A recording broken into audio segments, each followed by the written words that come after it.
Arguments make us all nuts. So much so that we've pretty much resigned ourselves to the notion arguing will get you nowhere. They're frustrating, unproductive, and only get exponentially worse as you add any number of people to either side. So you would probably think that any fix for the sorry state of public discourse would begin and end with avoiding arguments. But this is exactly the opposite. If we aren't arguing, it can only be because we aren't truly talking. Arguing about things is the only way we are going to decide on a path forward. Instead of avoiding it, we should be making it better. We suck pretty hard right now. But it takes two to tango. And so long as that other jerk or fool or foolish jerk is mucking things up, why would disengaging be a perfectly legitimate response? It's fair, but unfortunately we don't really have any other options. We seem to have decided that argument was definitely not the way to go, but failed to come up with a plan B. Well, there is no plan B.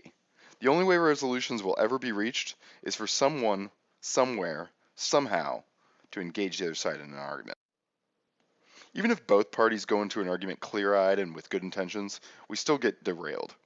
You could probably name a million obstacles, but they all tend to fall into just three broad categories. First is gamesmanship. Arguments quickly descend into debate to be won or lost. Ego and emotions inevitably get in the way.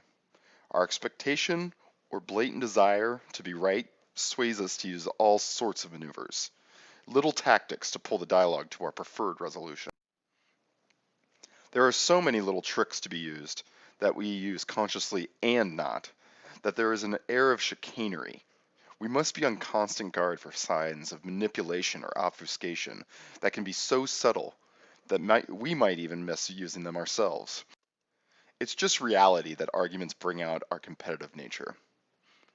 Fighting it only goes so far, so we might as well find a way to use it. But if we were to accept arguing would always be a bit of a game, how would we go about making it a fair fight? What would be a neutral battlefield and impartial rules? Next up are the conditions. Whether we are aware of it or not, arguments are always conducted under conditions that give advantage to one side or the other, in myriad ways both glaring and indiscernible. The course an argument ultimately takes can be almost entirely dictated by happenstance. Allowing the loudest voice in the room, or whoever claims authority, or whatever it may be, to dictate a resolution is just as unsporting as it is detrimental to our chances for understanding. To gain the insights we could through argument would require exploration, unmolested by people constantly trying to trip you up. And that might be a lot of people. Final issue is stakeholders.